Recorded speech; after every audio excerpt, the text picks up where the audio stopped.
தலைவர் சேவா ரத்னா டாக்டர் தா. ஆனந்த முருகன் அவர்களின் தொடர்ந்த சமூக சேவைகள், இளைஞர் நலன் சார்ந்த திட்டங்கள் மற்றும் மக்கள் வாழ்க்கையை முன்னேற்றும் செயல்பாடுகளால் ஈர்க்கப்பட்டு செங்கல்பட்டு மாவட்டத்தை சேர்ந்த திரு பிரதீப் உள்ளிட்ட பல இளைஞர்கள் இளையவேந்தர் பேரவையில் தங்களை அதிகாரப்பூர்வமாக இணைத்துக் கொண்டனர்.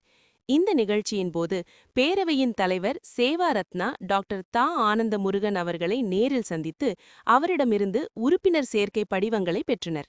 இளைஞர்களின் இந்த இணைப்பு இளையவேந்தர் பேரவையின் வளர்ச்சிக்கும் சமூக சேவை, கல்வி விழிப்புணர்வு, இளைஞர் மேம்பாடு மற்றும் மக்கள் நலன் சார்ந்த பல்வேறு செயல்பாடுகளுக்கும் ஒரு முக்கியமான ஊக்கமாக பார்க்கப்படுகிறது. மேலும் வரும் காலங்களில் மாவட்டந்தோறும் மருத்துவ முகாம்கள், கல்வி உதவி திட்டங்கள், இளைஞர் வழிகாட்டல் நிகழ்ச்சிகள் மற்றும் மக்கள் நலன் சார்ந்த சமூக செயல்பாடுகளை தீவிரப்படுத்த உள்ளதாக பேரவை தரப்பில் தெரிவிக்கப்பட்டுள்ளது. இந்த நிகழ்வின் போது பேரவையின் நிர்வாகிகள் பலரும் உடனிருந்தனர்.